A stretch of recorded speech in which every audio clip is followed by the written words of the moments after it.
आज हम देखेंगे क्वाड्रेटिक इक्वेशन कैसे सॉल्व किया जाता है।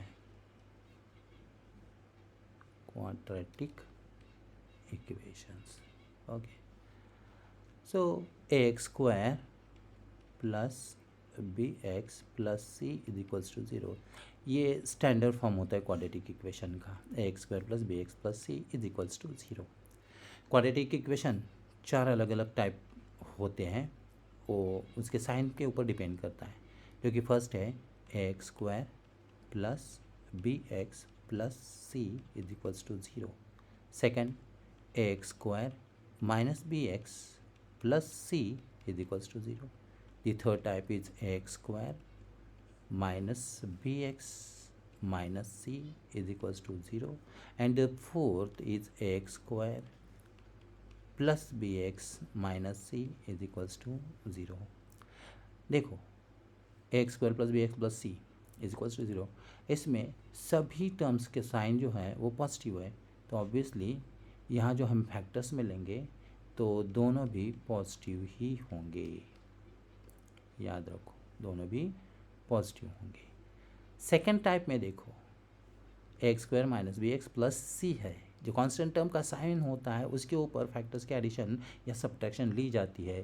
कांस्टेंट टर्म सेकंड में देखो पॉजिटिव है, इसलिए दोनों भी यहाँ पे निगेटिव आएंगे। क्यों? तो मिडिल टर्म है उसका साइन निगेटिव है। फर्स्ट में क्या देखा हमने, X square plus B X plus C is equals to 0. All terms are positive, that's why both factors will have positive sign. But in the second type x square minus bx plus c is equals to 0, इसमें देखो constant term का जो sign है वो positive है और middle term जो है उसका साइन निगेटिव है, लेकिन कांस्टेंट टर्म का जो साइन होता है उसके ऊपर हमारे पॉजिटिव या नेगेटिव उसके ऊपर एडिशन या सब्ट्रैक्शन ली जाती है। ठीक है, तो यहाँ अगर पॉजिटिव साइन है तो दोनों भी सम ही आना चाहिए, लेकिन मिडिल टाइम का नेगेटिव साइन है इसलिए both factors will have negative sign. देखो थर्ड में क्या है, कांस्टेंट टर्म का नेगेटिव साइन है, इसलिए एक पॉजिटिव और एक नेगेटिव आएगा। और पॉजिटिव नेगेटिव कौन रहेगा, तो बीच का जो साइन है मिडिल टर्म का जो नेगेटिव साइन है वो बड़े वाली टर्म को दिया जाएगा, और अपोजिट साइन जो है तो नेक्स्ट फैक्टर जो स्मॉलर होता है उसको दिया जाएगा।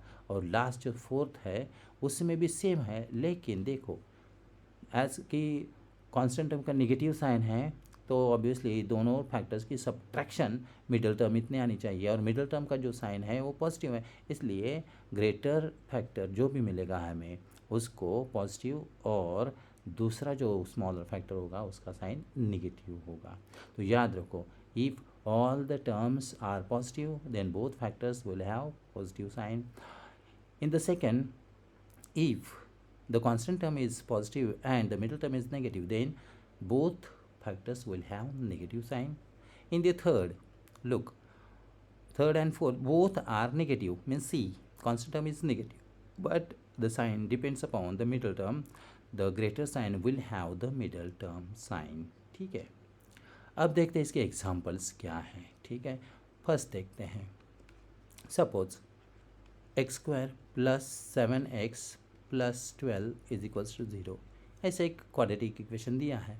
तो क्या करेंगे, सबसे पहले आपको बेसिक नॉलेज भी आनी चाहिए, मतलब होनी चाहिए कि बेसिक टेबल्स हमें आने चाहिए। देखो X square plus 7x plus 12 है, इसमें एक्स स्क्वायर का कोएफिशिएंट 1 है, ओके, जो कि हिडन होता है जिसकी ज़रूरत नहीं होती लिखना, लेकिन याद रखो जहाँ 1 है, 1x square plus 7x plus 12, हमेशा याद रखो जो भी एक्स स्क्वायर का कोएफिशिएंट है उसके साथ कांस्टेंट टर्म का हमेशा प्रोडक्ट लिया जाता है।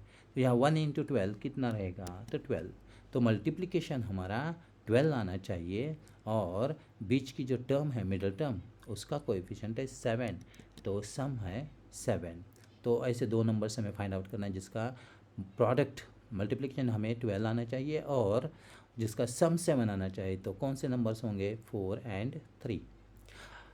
अभी इस इक्वेशन में देखो सबके सब साइन जो पॉजिटिव है, इसलिए दोनों भी 4 एंड 3 के साइन हमेशा पॉजिटिव ही रहेंगे। ठीक है, सो देखते हैं कैसे होगा इसके बाद का स्टेप। तो एक्स स्क्वायर प्लस इस 7x को हम स्प्लिट करेंगे 4x प्लस 3x के फॉर्म में, 12 एज इट इज़ रहेगा इज इक्वल्स टू 0। ये हमें स्प्लिट करके, मतलब ये हमारा फैक्टराइज करने का फर्स्ट स्टेप मिल गया। अब यहाँ पे अंडरलाइन किया है X square plus 4x and 3x plus 12 को, ठीक है। तो क्यों, तो इसको स्प्लिट कर लेंगे, एक्स स्क्वायर मतलब x into X plus 4x means 4 into x. अब ये क्यों किया है, तो factors common factor find out करने के लिए हमने ये किया है, ठीक है।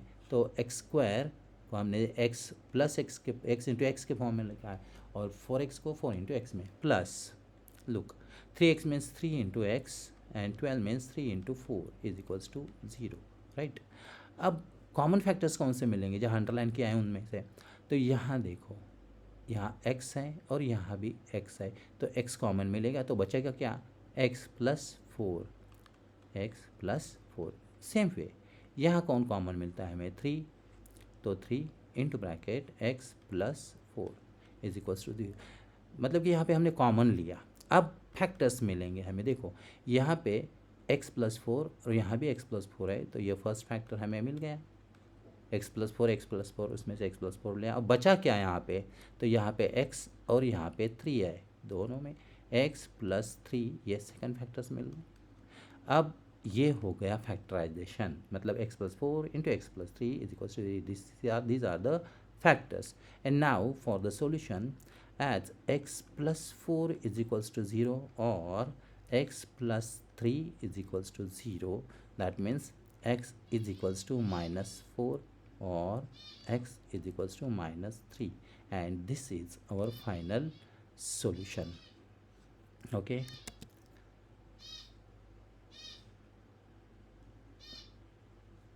चलो अब नेक्स्ट प्रॉब्लम देखते हैं। 3x square minus 8x plus 4 is equals to 0। Look, 3x square minus 8x plus 4 is equals to 0. This is the quadratic equation. Now take the multiplication of the coefficient of x square and the last term constant, that means 3 into 4, that is 12. So multiplication 12 तो आनी चाहिए, लेकिन last के constant term का sign क्या है, देखो positive है, तो जो फैक्टर्स हमें मिलेंगे उनका सम, उनका टोटल, उनकी एडिशन मिडिल टर्म की होनी चाहिए। तो मिडिल टर्म क्या है, -8, राइट, मीन्स सम आना चाहिए -8। सो कौन से फैक्टर्स होंगे, मल्टीप्लिकेशन 12 और एडिशन 8, तो 6 and 2, these are the factors, 6 and 2, 6 plus 2 will be 8 and 6 into 2 will be 12, but these both factors will have negative sign as the middle term has negative, बीच में जो -8x है उसका sign मतलब minus है, इसलिए हमारे दोनों भी फैक्टर्स का साइन माइनस ही रहेगा। तो हमें क्या मिलेंगे, स्प्लिट करेंगे हमें 3x square minus 6x minus 2x plus 4 is equals to 0। हमने देखा फर्स्ट में कि अगर लास्ट के कांस्टेंट टर्म का साइन अगर पॉजिटिव है तो जो भी फैक्टर्स हमें मिलेंगे उन दोनों का साइन सेम होगा, आइदर पॉजिटिव और आइदर निगेटिव। ये डिपेंड किस पे होता है, जो मिडिल टर्म का साइन है इसके ऊपर डिपेंड करता है। तो यहाँ पे मिडिल टर्म का साइन नेगेटिव है, कांस्टेंट टर्म का पॉजिटिव है, इसलिए दोनों भी टर्म्स का साइन नेगेटिव आ गया है। यहाँ स्प्लिट कर लेंगे हम, 3 इंटू एक्स माइनस 6 को भी कर लेंगे 3 into 2 into x, okay, minus 2 into X plus 4 को हम स्प्लिट कर लेंगे 2 इंटू 2 इज इक्वल्स टू 0। ये हमने स्प्लिट किया है हमारे कन्वीनियंस के लिए। सो कॉमन क्या मिलेगा यहाँ पे, देखो यहाँ पे 3 है, x है, 3 है, x है, तो 3x से हमें कॉमन मिलेगा तो बचेगा x माइनस 2। सेम वे यहाँ पे देखो 2 है और यहाँ भी 2 है, तो ओनली 2 कॉमन मिलेगा, बचेगा क्या, देखो x प्लस 2 है, यहाँ पे देखो x प्लस 2, लेकिन बाहर का साइन अगर हम देखेंगे तो माइनस है ही, यहाँ पे देखो, तो यहाँ पे x माइनस 2 ये फैक्टर रहेगा कॉमन लेने के बाद। तो यहाँ पे देख लो x माइनस 2 सेम दिख रहा है, मतलब कॉमन ले लेंगे हम इसको, x माइनस 2 कॉमन लिया तो बचेगा क्या, यहाँ 3x है और यहाँ 2 है, तो सेकंड फैक्टर हमारा 3x minus 2 is equals to 0 ये मिलेगा। So these are the two factors, x minus 2 into 3x minus 2 is equals to 0।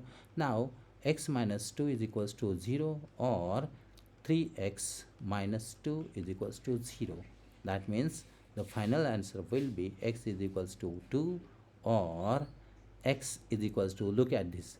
First, this minus 2 will be shifted to right, become 2, and divided by this 3 will be 2 upon 3. This is your final answer.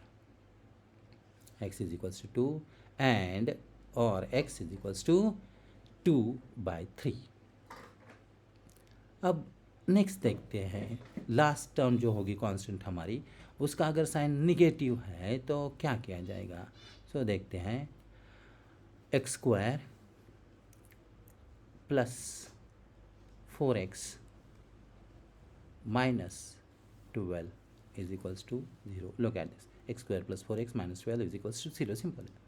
So last term जो constant है वो -12 है. पहले हम देखेंगे 12. ठीक है, अब क्या करना है हमें, तो मल्टीप्लिकेशन ऑब्वियसली हमारा 12 आना चाहिए और उसका साइन क्या है, नेगेटिव, इसलिए सब्ट्रैक्शन मिडल टर्म इतनी होनी चाहिए.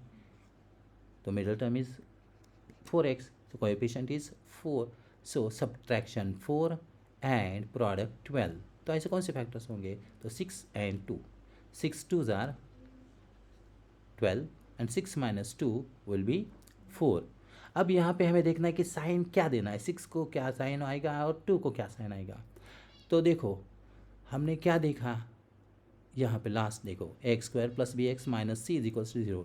हमारा प्रॉब्लम क्या है, X square plus 4x minus 12 plus minus, ये सीक्वेंस है. यहाँ पे देखो फोर्थ में प्लस और माइनस, तो इसमें क्या होगा, ग्रेटर फैक्टर जो होगा उसका साइन प्लस होगा और बचेगा जो स्मॉलर उसका माइनस होगा, नेगेटिव होगा. तो यहाँ पे जो ग्रेटर फैक्टर है हमारा 6 है, उसको मिडल टर्म का साइन प्लस आएगा और दूसरा का अपोजिट -2 आएगा. ठीक है, सो फैक्टर्स स्प्लिट करने के बाद हमें X square plus 6x minus 2x minus 12 is equals to 0 ये मिलेगा. स्प्लिट करते हैं, x into X plus 6 into X minus 2 into X minus 2 into 6 is equals to 0. Common ले लेंगे हम, यहाँ पे देखते हैं x कॉमन आएगा तो बचेगा x प्लस 6, यहाँ -2 कॉमन आएगा देखो और बचेगा, यहाँ दोनों का भी साइन माइनस है याद रखो, तो यहाँ x -2 नहीं आएगा. क्यों, बाहर अगर माइनस लिया है तो अंदर का ऑब्वियसली चेंज होकर आएगा x प्लस 6. और दूसरी भी याद रख सकते हैं, फर्स्ट फैक्टर हमारा जो मिलता है x प्लस 6 कॉमन ले, तो वही हमारा सेकंड फैक्टर भी होता है. तो यहाँ पे x प्लस 6 कॉमन मिल गया, दूसरा बचा x माइनस 2, सेकेंड ब्रैकेट में आएगा x minus 2 is equals to 0. So these are the two factors, x plus 6 and x minus 2. So x plus 6 is equals to 0 or x minus 2 is equals to 0. So final answer will be x is equals to -6 or x is equals to 2. Sign change करने के बाद जब term shift होती है तो यहाँ final answer हमारा मिलता है x इज इक्वल्स टू -6 और x इज इक्वल्स टू 2. ठीक है, अब हम लास्ट प्रॉब्लम देखते हैं. इसका कोएफिशिएंट अगर है इसी फॉर्म में, तो suppose 3x square minus 5x minus 12 is equals to 0. ये प्रॉब्लम है, 3x square minus 5x minus 12. ठीक है, इसमें क्या देखते थे, दोनों भी जो टर्म्स हैं, middle terms and the last constant term having negative science. तो फैक्टर्स जो भी मिलेंगे उनका साइन क्या होगा बाद में देखते. ठीक है, पहले देखो एक्स स्क्वायर का कोएफिशिएंट 3 है और कांस्टेंट टर्म है -12, इनका प्रोडक्ट क्या होता है 36. साइन का बाद में देख लेंगे हम, वो तो -12 है तो -36 आना चाहिए. ठीक है, बेसिकली हम देखते हैं यहाँ पे प्रोडक्ट कितना आना चाहिए, 36 आना चाहिए, लेकिन उनका जो मिडल टर्म देखते हैं यहाँ पे -5, ये कोएफिशिएंट है, तो यहाँ सब्ट्रैक्शन जो होगी वो 5 आनी चाहिए. तो हम देखते हैं पहला कि साइन तो बाद में देख लेंगे, कि पहले कि प्रोडक्ट हमारा 36 होना चाहिए. 36 समझ में आया, 3x square minus 5x minus 12, इसमें एक्स स्क्वायर का फर्स्ट टर्म, स्क्वायर की जो टर्म है 3x स्क्वायर, उसका कोएफिशिएंट 3 है और कांस्टेंट टर्म है 12, तो 12 इंटू 3 आएगा 36, तो मल्टीप्लिकेशन हमारा 36 होना चाहिए और समीशन या एडिशन उनकी जो है एडिशन या सब्ट्रैक्शन जो है मिडल टर्म इतनी होनी चाहिए, तो मिडल टर्म कितनी है -5 है, तो सब्ट्रैक्शन जो है वो -5 आनी चाहिए या फिर 5 देखते हैं हम। तो कौन से दो नंबर्स होंगे यहाँ पे देखो, तो मल्टीप्लिकेशन 36 और subtraction 5, so 9 and 4, 9 4s are 36, 9 minus 4 is 5। अब यहाँ पे साइन क्या आएगा, दो नंबर से 9 and 4 ये फैक्टर्स है हमारे, तो मिडिल टर्म का साइन हमेशा ग्रेटर नंबर को दिया जाएगा या ग्रेटर फैक्टर को दिया जाएगा और अपोजिट साइन सेकंड को दिया जाएगा। तो -9 and +4 ये हमारे फैक्टर्स होंगे। तो क्या आएगा फिर 3x² minus 9x plus 4x minus 12 is equals to 0। अब स्प्लिट कर लेंगे 3x² मतलब x इंटू एक्स माइनस 9 को भी 3 इंटू 3 लिखेंगे। ओके, तो ये और सेकंड में क्या आएगा, सो 4 इंटू एक्स माइनस 12 को कैसे लिखा जाएगा, 4 into 3, okay is equals to 0। अब जहाँ अंडरलाइन किया उनमें से कॉमन क्या मिलेगा हमें, यहाँ पे 3 है और x है, यहाँ भी 3 है और x है, तो 3x हमारा कॉमन मिल गया, तो बचेगा क्या यहाँ पे, तो x माइनस 3, ये फर्स्ट फैक्टर हो गया हमारा x माइनस 3। यहाँ प्लस है, अब यहाँ कॉमन क्या मिलेगा हमें, यहाँ 4 है, ओनली 4 तो ले लेंगे, तो बचेगा x माइनस 3 अगेन। सो देख लो यहाँ x माइनस 3 है, x माइनस 3 है, तो हम ले लेंगे x माइनस 3 फर्स्ट फैक्टर मिल गया, और सेकंड बचे हुए नंबर्स कौन से हैं, तो 3x प्लस 4, तो यहाँ आएगा 3x प्लस 4, ये जो टर्म्स लिया सेकंड फैक्टर के लिए, तो फैक्टर्स हमें मिल गए 3x minus 3 into 3x plus 4 is equals to, so x minus 3 is the first factor and 3x plus 4 is the other factor. तो ये दो फैक्टर्स हमें मिल गए। अब फाइनल आंसर के लिए हम जाएंगे x minus 3 is equals to 0 और 3x plus 4 is equals to 0। That means x is equals to 3, shift करने के बाद साइन चेंज होगा, -3 राइट साइड में आएगा तो माइनस का प्लस हो जाएगा, यहाँ पे 3x plus 4 is equals to 0, तो x इज इक्वल्स टू सबसे पहले हम +4 को शिफ्ट कर लेंगे राइट में, तो ये -4 होगा, और 3x है, x का कोएफिशिएंट 3 है, तो 3 से डिवाइड कर लेंगे, हमें -4/3 ये सेकंड फैक्टर का आंसर मिलेगा। ठीक है, तो फाइनल आंसर क्या मिला हमें, सो x इज इक्वल्स टू 3 और x इज इक्वल्स टू -4/3, ये हमारा फाइनल आंसर है। Is it?